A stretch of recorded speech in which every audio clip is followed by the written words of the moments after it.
नमस्कार। आज हम चर्चा करेंगे कंकरेंसी कंट्रोल पे, जो कि डेटाबेस का एक बहुत ही अहम टॉपिक है। कंकरेंसी कंट्रोल का मतलब क्या होता है? In concurrency control the multiple transactions can be executed simultaneously. मतलब एक से ज़्यादा ट्रांजैक्शंस एक साथ एग्जीक्यूट होते हैं किसी एक डेटाबेस पे।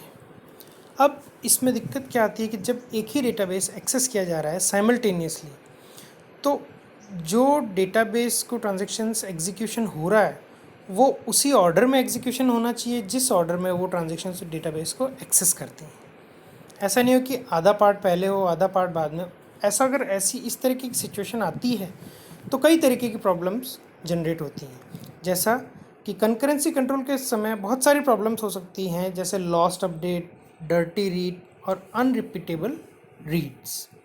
ये तीन मेजर प्रॉब्लम हैं जो कि आपके कंकरेंसी कंट्रोल में होती हैं। कंकरेंसी कंट्रोल का मतलब आपकी ट्रांजैक्शंस किसी एक डेटाबेस पे एक साथ एक्सेस करें, तो ये चीज़ एश्योर होनी चाहिए कि जो उनका सीक्वेंस है उसी सीक्वेंस में वो ट्रांजैक्शंस एग्जीक्यूट हों और अपना कंप्लीट वर्क करके एग्जीक्यूशन ख़त्म करें।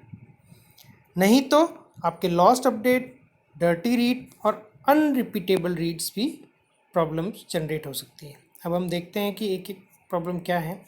लॉस्ट अपडेट प्रॉब्लम क्या है?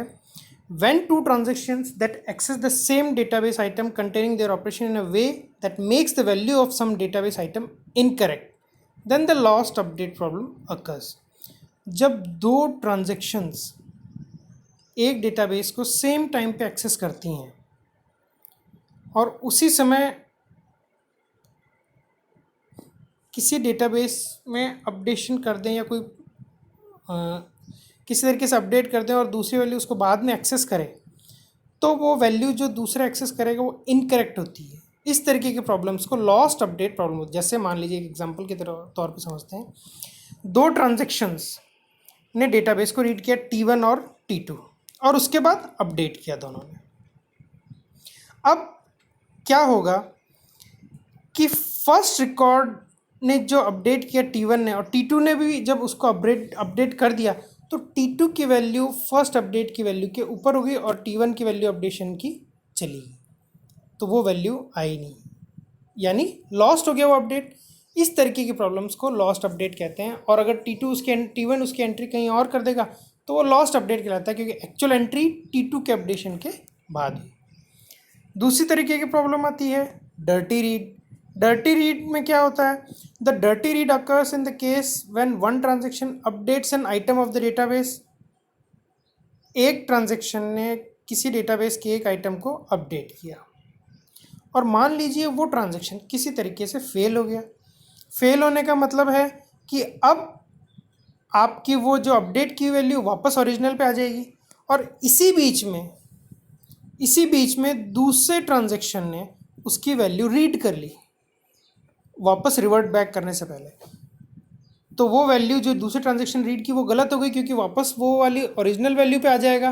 तो इसको कहते हैं डर्टी रीड। जैसे एक एग्जांपल से समझते हैं, मान लीजिए T1 ट्रांजैक्शन ने एक डेटा को अपडेट किया और अपडेट करते ही T2 ने उसको रीड कर लिया। अब T1 किसी कारण से फेल हो गया तो वो ट्रांजैक्शन अबॉर्ट हो गई। अबॉर्ट होते ही उस रिकॉर्ड की ओरिजिनल वैल्यू वापस चलेगी, लेकिन T2 ने क्या रिकॉर्ड रीड की थी? Updated value. That's why it is called dirty read, यानी T2 ने जो वैल्यू रीड की वो गलत वैल्यू रीड की, इसलिए ये प्रॉब्लम कहलाती है डर्टी रीड। तीसरी तरीके की प्रॉब्लम आती है inconsistent retrievals problem. Inconsistent retrieval problem is known as unrepeatable read. When a transaction calculates some summary function over a set of data while the other transaction are updating the data, then inconsistent retrieval problem occurs. इस समय क्या होता है? मान लीजिए बहुत सारी values हैं और कोई एक ट्रांजैक्शन उन सब वैल्यूज़ को रीड करी और उस पर एक सर्टेन फंक्शन उसने अप्लाई किया ताकि कुछ और कैलकुलेशंस की जा सके। और जब वो रीड कर रही थी वैल्यूज़ को, उसी दौरान किसी दूसरी ट्रांजैक्शन ने उसमें अपडेशन कर दिया। अब जो फंक्शन कैलकुलेट होगा उन सेट ऑफ वैल्यूज़ पे वो गलत कैलकुलेट होगा। That's why it is called inconsistent retrieval problem. जैसे एक ट्रांजैक्शन T1 ने कुछ डेटा को रिकॉर्ड को रीड किया और उस पर कुछ प्रोसेसिंग वो करने लगा। इसी दौरान ट्रांजेक्शन T2 ने एक वैल्यू को अपडेट कर दिया। Now when transaction T1 reads the record, the new value will inconsistent with the previous one. अब जब वो वापस उसको रीड करेगा तो वो देखेगा कि मैंने फंक्शन की कैलकुलेशन अलग लगाई थी और जो वैल्यू है वो अलग निकली। ये कहलाती है अनरिपीटेबल रीड्स। ये 3 तरीके की प्रॉब्लम्स जनरेट होती हैं अगर कंकरेंसी कंट्रोल प्रॉपरली एग्जीक्यूशन नहीं होता।